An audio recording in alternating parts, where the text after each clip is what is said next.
Hi guys, एका hidden जेम साठी अशा ठिकाणी येऊन पोचली आहे. तो हिडन जेम लांब लांब पर्यंत कुठंच दिसत नाहीये.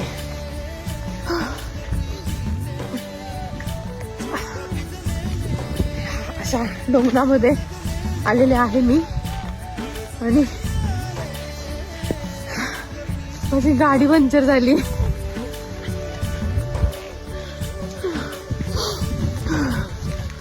हा व्हिडिओ जर माझ्या नवऱ्याने पाहिला शिव्या पडणार आहेत, खूप शिव्या पडणार आहेत. सर्दीमुळं पूर्ण नाक पॅक झालंय. पाहूयात कुठे सापडतोय